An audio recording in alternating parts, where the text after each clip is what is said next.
किमान तापमानात सातत्याने बदल होत असल्याने राज्यात गारठ्याचं प्रमाण कमी अधिक होत आहे.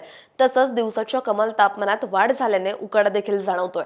आज 20 जानेवारी रोजी राज्याच्या किमान तापमानातील चढउतार कायम राहून गारठा काहीसा कमी होण्याची शक्यता हवामान विभागाने वर्तवली आहे.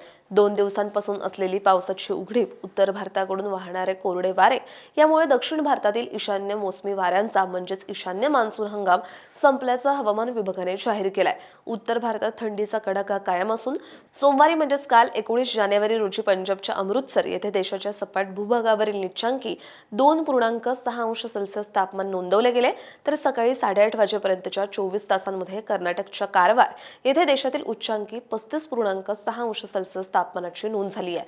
सोमवारी म्हणजेच काल 19 जानेवारी रोजी निफाड येथील गहू संशोधन केंद्रात राज्यातील निचांकी 7.9 अंश सेल्सिअस तापमानाची नोंद झाली.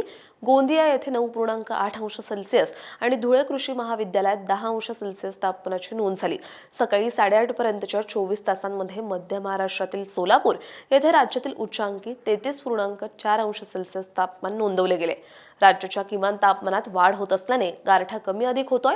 आज 20 जानेवारी रोजी गारठा कमी होण्याची तसंच राज्याच्या किमान तापमानात चढ उतार होण्याची शक्यता आहे. तुरळक ठिकाणी अंशतः ढगाळ हवामानासह उकाडा कायम राहण्याचा अंदाज हवामान विभागाने वर्तवला आहे.